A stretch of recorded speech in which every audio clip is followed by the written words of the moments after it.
Hello and welcome to another episode of Virtual Legality. I'm your host, Richard Hoeg, managing member of the Hoeg Law Business Law Firm of Northville, Michigan. And what a day it was for Sony and the PlayStation 5. Yes, today was the day that had been long awaited for, the day in which Sony finally revealed to the world all of the details that the world wanted to know about their PlayStation 5 products, including, most importantly, the prices and the release date. Now, this showcase that was put forth today was about 45 minutes long, and it had a number of focuses. Primarily, for the first half of this presentation, they wanted to show video games. Some of those video games looked great. Honestly, I was never more impressed in any of these showcases over the summer than I was with WB Games' Harry Potter Hogwarts Legacy game that looks to be some kind of open world role-playing game, action adventure thing in the world of Harry Potter. Looks absolutely fantastic. Super surprised that I am as excited as I am about that one. They offered some not so good looking games. Look, I've been a big fan of Final Fantasy for my entire life. Final Fantasy VI is one of the top games of all time. I've loved the Final Fantasy VII Remake project, just like I like the original. Final Fantasy XVI doesn't look quite there yet. And in fact, it winds up looking a lot to me like something like a Final Fantasy 15-2 type project. Maybe that's the engine. Maybe that's completely wrong. The good news is they've got a lot of time to bake it in the oven because, hey, when Square announces a Final Fantasy, this thing's probably 10 years out. Might not even make the PlayStation 5 generation, so they've got time to cook this in the oven.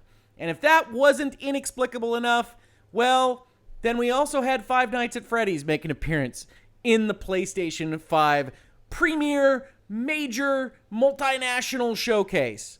If anybody had Five Nights at Freddy's on their bingo card for making an appearance here, well, my hats are off to you.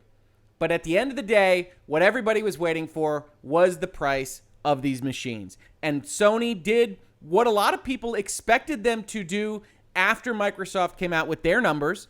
Their main PlayStation 5 device, the one with the hard drive, matched the Series X price at $499 US, and then the discless version cut the difference between the PlayStation 5 and the Series S, the smaller Microsoft Xbox product, and hit a $400 price point, which I have to tell you, I think is a pretty good one. Because as you look at all of this, when we look at this from a business perspective, the Xbox Series S, yes, they have the pole position at that $299 number. That's going to be attractive to a lot of people. Good for them for being able to get a box out at that number. But in order to get to that level, the Series S is not a comparable device to the Series X. We've been looking at news reports about what the Series S can do, the fact that they can't even put Xbox One X enhancements on the products that the Series S is selling because they're not a 4K device. They're not using the same computing power in the same way.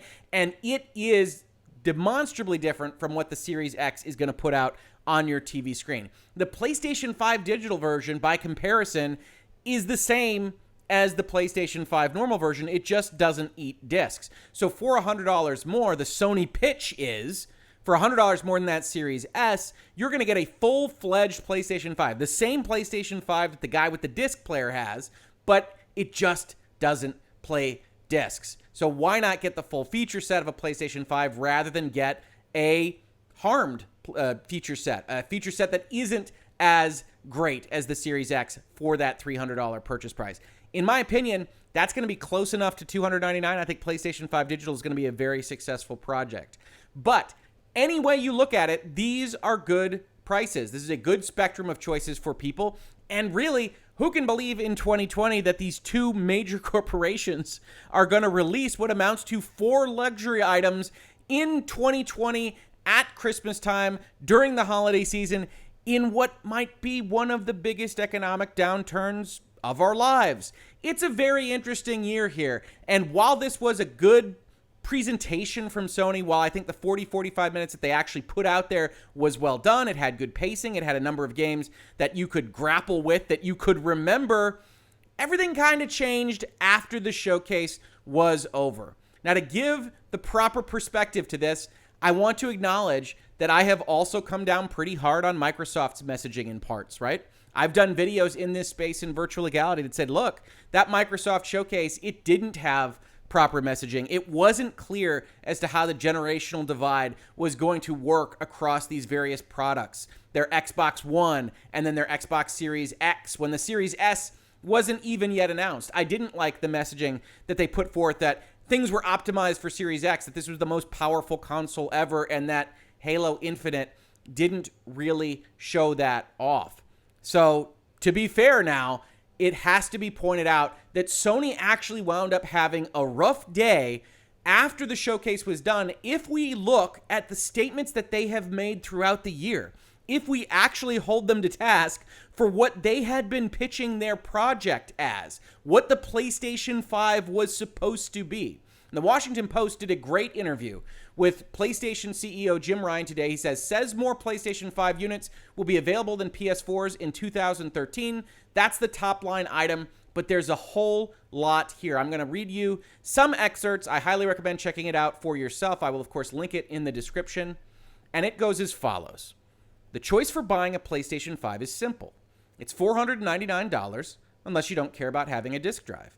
Then it's $399. That simplicity was by design, said Sony Interactive Entertainment CEO and President Jim Ryan. We want to give gamers clarity. We want to give them certainty. We want to future-proof them so that they know the console they buy will be relevant in several years' time. It's a considerable capital outlay, and we want to make sure people know they are buying a true next-generation console. This is in stark contrast, this is editorializing from the Washington Post now, to the Xbox series of consoles, S and X, which offer more nuanced differences, 4K versus 1440p, resolution being one example, and there are a number of these differences, with an even greater price difference of $299 and $499, respectively. So the Sony CEO, Jim Ryan, comes out here and says, look, we wanted to make it clear. The PlayStation 5 is the PlayStation 5. It's $100 for the disk drive. Now, I know a number of you are going to come into the comments of this video and say, hey, a hard drive, a disk drive doesn't cost $100. And that very well might be true. But as we've said in this space, as any kind of studier of economics will tell you, the value of a product is not dependent on the cost of the goods themselves. It might be based on those things. It might be reflective of those things. But if Sony thinks it makes sense to give you a $100 discount to take out that hard drive, they think it makes sense for reasons that are beyond the price of the hard drive to integrate into the hardware. So they've put forth these two numbers primarily because, as I said when we looked at the Microsoft price, when you look at the surveys for the PlayStation 5 and you see all of this brand recognition, all of these people interested in buying a PlayStation 5, there was never any reason to undercut Microsoft. So the only question for my mind was, would they come in at a price that was above that Microsoft price point? And of course, they didn't do that. They matched it. And I think that makes a lot of sense if you're Sony. The second question was, how deep of a cut are you going to give for getting rid of that hard drive? And can you fly close enough to that Series S price point? And I think that was ultimately what was behind some of this thought process of setting these things at $499 and $399. Now, Jim Ryan says that's not the case. Jim Ryan says, well, the pricing of the PlayStation 5 machines was decided quite early this year, and Sony always intended to offer a version of the PlayStation 5 at the same price point at 2013's PlayStation 4 with the digital version. Now, you'll note here some editorializing from the Washington Post in that they say Ryan claims that the pricing was set earlier this year. I agree with the use of that language, regardless of whether or not you like the editorializing, because looking at the news articles that came out about the pricing of the PlayStation 5, the difficulties that they were have getting the manufacturing and distribution all lined up, I don't believe that this was set in stone at any point in the past, really before the last couple of weeks, if that. There is a reason that Microsoft and Sony were playing chicken. And that reason is because each of them wanted to go second. They knew that they had two products to sell. They knew that there was some variants that they wanted to use to push to market. And they wanted to go second because there is some strategy in positioning these things. Sony knew that they wanted to have a price that was probably going to be the same as the Xbox. Microsoft, negotiating against itself, finally deciding that it had to release the price as of last week, or maybe having that leaked out from under them when they would have held even longer, said $499 is the number. It's $499 and $299. Those are our numbers. That's as low as we can go. That's as low as we reasonably want to go. Sony said, great, we'll match that price. We'll cut $100 off of it, and we'll position ourselves right in the middle. Jim Ryan says that's not the case. It was always going to be $400. Maybe it wasn't always going to be $500. Hard to say. I don't know whether I believe him. Ultimately, that's not really important to what PlayStation is doing right now. As we mentioned as the top line item in this article, Ryan also says that more PlayStation 5 units will be ready for sale than they had PlayStation 4 units ready in 2013. That, of course, would be great news. We will see how that goes. Part of this video is talking about how certain aspects of the ordering process have already gone today, but it would certainly be a great thing if all those units were available to people that wanted them, that were PlayStation fans and wanted to purchase their product. Now we get into some more dicey situations, some more dicey language that Mr. Ryan of PlayStation, of Sony, tries to dance around. While it wasn't mentioned in Sony's official announcement, developers of certain games later confirmed that PS5 exclusives like Horizon Forbidden West and Spider-Man Miles Morales aren't exclusive at all. They are both releasing PS4 versions, which may irritate a few Sony fans who took to heart Sony's commitment to next-gen development. That's being a little kind. Another way to write that sentence would be to say, to those Sony fans that believed the CEO. If we go and we look at Game Industry Biz, way back in May of this year, a whole 4 months ago, we see an interview with Sony's Jim Ryan, the very same Jim Ryan that we are currently reading an interview with at the Washington Post. And if we scroll down a little bit, he's got a great interview here. Check it out. We'll link it in the description. We scroll down and we find a few interesting things that Mr. Ryan had to say. As this article puts it, one way to keep PS4 users engaged would be to make upcoming PS5 games playable on the older machine, just like Microsoft is proposing with its Xbox Series X games being playable on Xbox One. Yet Ryan says that's not something PlayStation is interested in doing. We have always said that we believe in generations. This is Jim Ryan talking. We believe that when you go to all the trouble of creating a next-gen console, that it should include features and benefits that the previous generation does not include. And that, in our view, people should make games that can make the most of those features. It is time to give the PlayStation community something new, something different that can only really be enjoyed on PlayStation 5. And yet 4 months later, here it is, Sony coming out, not telling you in the showcase, not otherwise saying anything about this, kind of slipping it in there. Hey, Spider-Man, not exclusive to PlayStation 5. You can play that on PlayStation 4 if you want in November. Horizon Forbidden West, whenever it comes out, it's also coming out on PlayStation 4. Jim Ryan was not accurate in, let's give him the benefit of the doubt, the predictions of the future that he was putting forth in this interview. Of course, game development takes time. PlayStation 4 versions don't fall off of trees. And so it strains credibility to suggest that Mr. Ryan didn't know that this was a possibility when he gave an interview like this. So when the Washington Post says it may irritate a few Sony fans who took to heart Sony's commitment to next-gen development, I sit back and say, look, cross-gen doesn't really bother me. What bothers me is lying to my face, going into an interview, and as your marketing campaign, your messaging, going out as Sony and saying, we believe in generations, and then really, during your big blowout of the PlayStation 4, saying, nah, we don't actually believe in generations. Now, Mr. Ryan tries to put a spin on it. He says, no one should be disappointed. The PlayStation 5 versions of those games are built from the ground up to take advantage of the PlayStation 5 feature set, and we have an upgrade path for PlayStation 4 users to get the PlayStation 5 versions for free. It's about people having choice. I'm really quite pleased about the situation. Now, were I the Washington Post, or the interviewer here more specifically, I might have grilled down a little bit on this. It's all well and good to say nobody should be upset. I don't even necessarily disagree with the overall thrust of that statement. Hey, if you want to get Miles Morales on PlayStation 4, bully for you. But there has been a lot of discussion about things like Halo Infinite, about the Xbox plan, about whether or not lower performing systems like the Xbox Series S are going to hold back the bigger systems. And that now has to be a conversation that people have with respect to the PlayStation 5.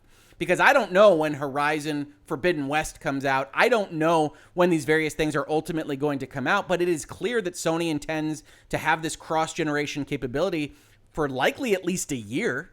I think one of the questions you should ask is, does Ratchet and Clank suddenly go to the PlayStation 4? Does anything else that looks like it might have been PlayStation 5 exclusive go to the PlayStation 4? Those are all questions that are worthy of being asked. Unfortunately, the person that could give you the answer to those questions is now suddenly very publicly and specifically untrustworthy. And I'm not saying that to be mean. Honestly, I don't care about the content of the message. I care about going out with this kind of thing and then just waving your hands. One of the things that should be done from good messaging, from a C-level officer that really has to take these changes of direction and apologize for them. They should have a statement here that says, look, I know what I said in May. I know what I said as part of our marketing. We looked at the situation of PlayStation 4 users, what we were putting together with the PlayStation 5, and we changed direction. And we apologize for anybody that was investing in this process on the premise that we would focus solely on the PlayStation 5 ecosystem. That wasn't an appropriate thing to put in your minds, and we're going to move forward from there. You admit that. Nope. Just says no one should be disappointed. Everybody gets the game. And ultimately, I kind of agree with that overall. I don't have a problem with cross-generation, but I've got a problem with lying. That I definitely do. Brian also said that of the thousands of games tested for PlayStation 4 backwards compatibility, 99% can be played on the next console.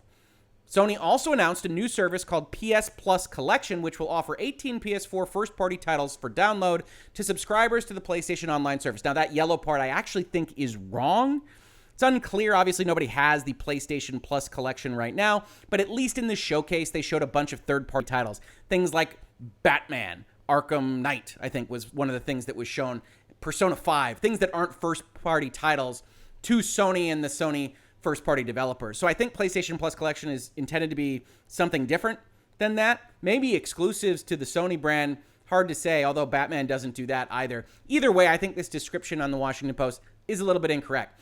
The reason I highlighted these points in this paragraph is it also helps to start answer a question that was at the front of a lot of people's minds when Microsoft started out going with their messaging on backwards compatibility, and most importantly, Game Pass. Right? Game Pass is the Microsoft games model of the future. They want to sell you recurring revenue software where you buy a Game Pass, you owe them money per month, and you play whatever's in there. I think it's a great product. I highly recommend checking it out. But Sony really doesn't have something that's exactly the same. They have PlayStation Now that they've kind of been fooling around with. And now what they have done is what looked to me during the showcase, they have created what I would consider a baby Game Pass. Hey, here's a bunch of games that we have rights to. Here's God of War. Here's Uncharted 4. Here's these various other things. You're going to get free with PlayStation Plus for as long as you have PlayStation Plus. Things are going to go in and out of that service. We're going to continue to update it. Unclear. Sony hasn't really made very strong commitments on this, but we're going to offer something that feels a little bit like Game Pass. And if we can get to a place where we feel a little bit like Game Pass, we have confidence that our products are stronger than Microsoft's. And honestly, I can't sit here and disagree with them. But that seems to be that component. And now you're starting to get a little bit more messaging about that PlayStation 4 backwards compatibility. That's been an open question mark as well, because all they have ever said is, we're working on it. We think everything's mostly going to be backwards compatible. We now have a statement from Jim Ryan, who again has a trust issue here, that 99% are going to be playable and that maybe only things that work with the dimmer light in a weird way or the PlayStation 4 architecture in a specifically weird way are going to be a problem for bringing over to the PlayStation 5. If that is true, then I think that's a very good move. I think that's a very exciting thing for the world of the PlayStation, and that the PS Plus collection is something that could be an improvement to the Sony ecosystem as well. Look, I am very likely to own all of the games that are in this collection based on what I saw in the showcase. But for folks that don't do that, for folks that are coming over maybe from Microsoft, that haven't been involved in the PlayStation family for a while, I think it makes a lot of business sense. And I can't really disagree with going forward with that kind of plan. Now, after this interview, which I think is a very good one, and I highly recommend checking out, there were another couple of pieces of this puzzle that I thought were interesting. One of the things was Spider-Man Miles Morales. Now, you might remember that I've talked about Spider-Man Miles Morales extensively in this space. I've done a number of videos because this was one of the areas in which Sony was really struggling with messaging.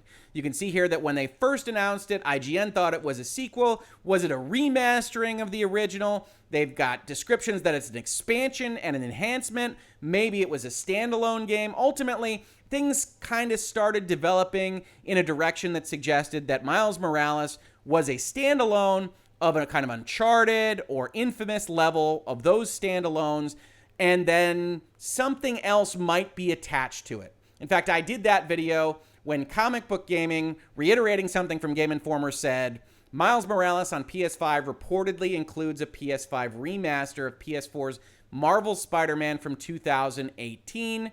And then they talked about pricing. And I went and I did a video and said, well, if that is the case, then we are just playing semantic games about what an expansion is. If you are going to sell a full price game that is Miles Morales plus Spider-Man, then what you've really done is sold a remaster. And people came after me and talked to me about, well, they say it's a standalone. I understand what they say. I understand even how it operates. You have to go and you have to click a different button to get in there. What I'm saying is that is different from the business kind of perspective here, that it could have been an expansion. It looks for all the world like an expansion, especially if you attach a remastering of the original game to it, and yet you don't want to do that so that you can charge certain prices for the overall product. So when this blog post went up just after the showcase, see the Marvel Spider-Man Miles Morales new gameplay demo, I took special note. This is from James Stevenson, the community director of Insomniac Games. They go over what was shown in the showcase. It's a very impressive trailer. Highly recommend it. I love the Spider-Man game from 2018. I have no doubt this is a good product. And yet, we're also excited today to reveal the Marvel Spider-Man's Miles Morales will be arriving on both PlayStation 5 and PlayStation 4. Yes, that's right. We know that some of you may transition to PlayStation 5 at different times, which is why it was important to us to release the latest title in the Marvel Spider-Man universe on both consoles. Indeed, we've already talked about that issue, but it does put paid to the lie that Jim Ryan and Sony had been going forward with over the summer. Further, we start to get into some interesting pricing stuff. The standard edition will be available digitally on the PlayStation Store or physically at your local retailer for $50, $49.99. So the current standard price, the price that you paid for Spider-Man 2018 in 2018 was $60. This will be $50. Marvel Spider-Man's Miles Morales also supports a next-gen upgrade path, so even if you aren't ready to upgrade to PS5 just yet, there's nothing stopping you from buying the PS4 version and enjoying the game alongside everyone else at launch. Again, the PlayStation 4 version, ultimately the same as the PlayStation 5 version. Doesn't have some of the enhancements, doesn't have some of the load time features, but it's the same experience. So Sony hasn't delivered on that promise that you should get a PlayStation 5 to get experiences that aren't available on those prior generations of software. More importantly, at that $50 price point, things start to look like, well, you're charging a lot. What are you trying to set vis-a-vis your prices? Or as we see in the blog. But that's not all. We have one more surprise for you today. On PlayStation 5, we are announcing an Ultimate Edition that includes a voucher code for Marvel's Spider-Man Remastered. You'll be able to experience the complete storyline up to this point, which includes the remaster of the original game and all 3 installments of the DLC.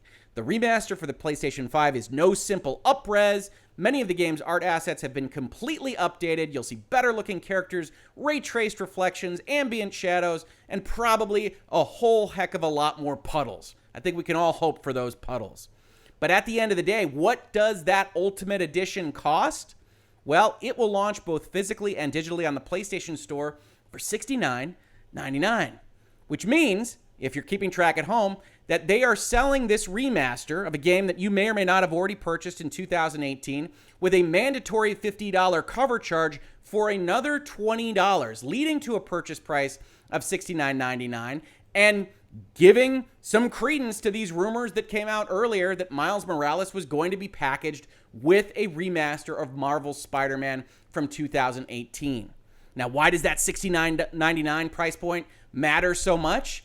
because that's the price that Sony is now setting for its first-party video games. We've talked about $70 in this space, but Sony also, as part of this, not as part of their showcase, but as part of Spider-Man and as part of the rest of the announcements that they were putting forth, announced that their new price point for their games was going to be $70. And so when you look at this, Demon's Soul, $70, Destruction All-Stars, $70, Sackboy, $60. Hey, Sackboy gets a little bit of a discount. Marvel's Spider-Man Miles Morales Ultimate Edition is $70. That is the full price project. That is the full price product that they want to put out there for Spider-Man. Sure, they've got a $50 version, but they want to buy the $70 version. They want you to have the remaster of Spider-Man, and ultimately, even if you're a Sony fanboy, even if you love PlayStation, you always have, I think we have to look at this objectively and say Sony doesn't get out of the discussion that we have been having about remasters, about cross-generation support throughout this entire experience, right?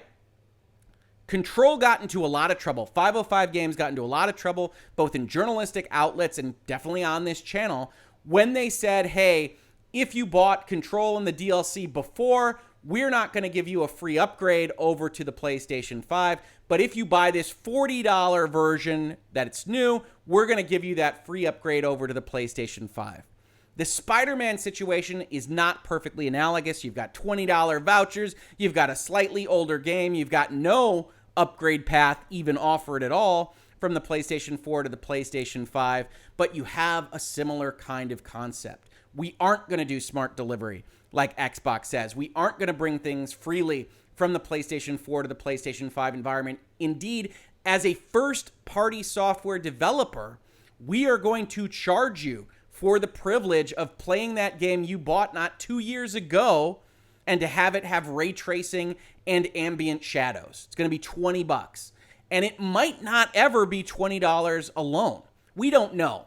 Given that it's a voucher, given the way they've described it, I suspect they will sell the Spider-Man 2018 remaster, at least on their digital store, in some fashion after Miles Morales has gone through its initial sales cycle. But we don't know that for sure. And so if you want to play Spider-Man up-resed, upgraded for the PlayStation 5 on day one, you have to pay their $20. And that is very similar to the things that got third-party publishers in trouble. And if I were Microsoft, and I don't have a specific party I'm rooting for, I know some of you won't believe me in the comments of this video, but if I were Microsoft, I would look at a situation like this and I would say, you know what? We use this, we talk about smart delivery, we talk about our commitment to backward compatibility, our optimization for Series X, and we use all of this to spin up ads about how difficult Sony is making the process and the fact that Sony is charging you directly when we've already pledged to give things like Series X enhancements to Gears 5 and Halo and whatever. So what you are looking at right now, I think, is a similar situation, and unfortunately, it's a foot fault. I think it's not a good look for Sony, and at the end of the day, you now kind of are collecting not good looks, right? You're collecting falsities. You're collecting the CEO saying in one breath 4 months ago that we're going to believe in generations, and now saying we don't, that they're going to increase the price, but they're also going to sell you a standalone expansion thing for $50, the bulk of the price of the original, which they've already said is going to be smaller in scope, and they're really going to sell you a full price version of the original with this expansion. They've just flipped it around so that they can try to get away with that $70 price point. And look, it's a great, great game. If you haven't bought it already, this might be an excellent entry point for you. And I have no doubt Miles Morales is going to be a lot of fun. But in that same breath, I don't love this pricing. I don't love this schema. I don't really love how Sony pulled all of this together. And that continued with my final point of the night. Hey, if you were online at all during the hours of about 7 to 8:30 here on the East Coast of the United States, you probably saw various retailers across the internet randomly putting up PlayStation 5 pre-orders and PlayStation 5 package pre-orders and bundles, and them going off and on and off and on.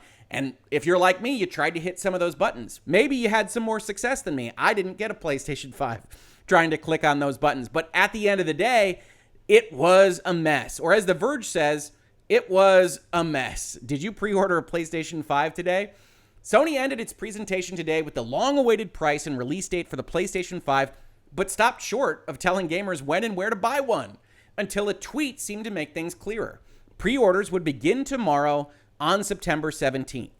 Or so it seemed for an hour or two. Now it's become an utter mess. Perhaps eager to capitalize on the demand, retailers quickly turned the pre-order situation into a free-for-all. Walmart went out with a tweet that said, pre-order now. GameStop issued a press release. Target put something up. Best Buy put something up. It was a mess. It's a great phrase for all of this. The Verge, my hat's off to you. It was absolutely a mess. And it really culminated with this great screen from GameStop, as apparently all the people looking to pre-order a PlayStation 5 and refreshing that page, myself included, made the GameStop server infrastructure think they were under a DDoS attack. And a lot of people just wound up seeing this screen. Sorry, you have been blocked. Now, ultimately, look, this particular issue isn't entirely Sony's fault.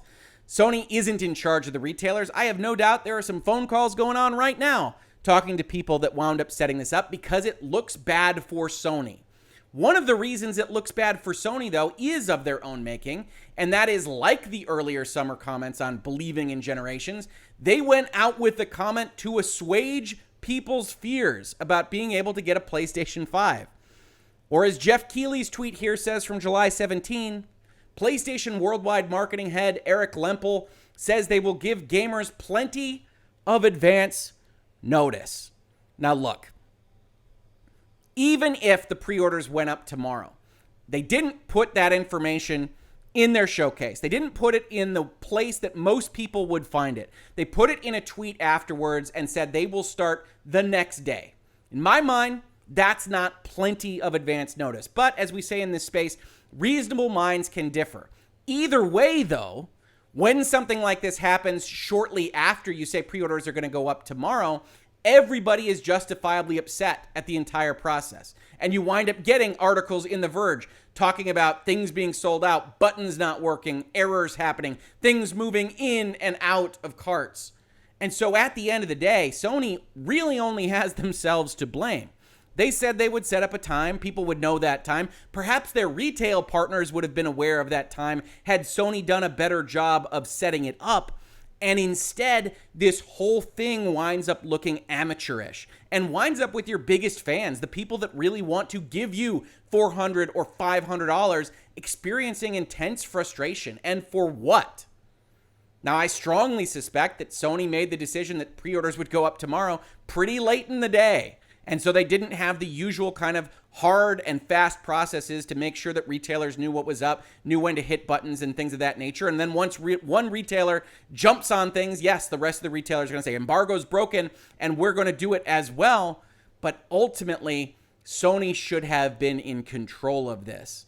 And at the end of the day, what should have been a very exciting day for Sony, a day in which they revealed their showcase, in which they showed a lot of games, in which they had a lot of good news, in which they finally set up the price points that they would actually sell this thing at. And the day they would sell it on, November 12th, it was mired a little bit by misstatements, mismanagement, and poor messaging. Ultimately, I'm still excited for the PlayStation 5. I'm still excited for Miles Morales. I'm not as excited about the price points that Sony is choosing to look at for these quote-unquote remasters and things being brought up to PlayStation 5 snuff. But at the end of the day, I hope very much that the Xbox is a success, that the PlayStation 5 is a success, and that you all find a game and a game console that you love and that you love to play. This has been Virtual Legality for today. I hope you enjoyed this video. If you did, please like, subscribe, share, tell folks that we are here. We are putting together various aspects of Virtual Legality. We're putting together a Teespring store that you can see linked in the description. We're doing other things that will hopefully continue to grow this channel, grow the support that so many of you have shown for it. I really appreciate it. Please do share it around with anybody that you think might be interested in talking about the business and law of the pop culture stuff, especially video games that we are otherwise already interested in. If you saw this on YouTube, thank you so much for watching. And if you listened to it as a podcast, thank you so much for listening. And I will catch you on the very next episode of Virtual Legality. Virtual Legality is a YouTube video series with audio podcast versions presented as commentary and for education and entertainment purposes only. It does not constitute legal advice and does not create an attorney-client relationship. If you have legal questions about the topics discussed, please consult your own legal counsel.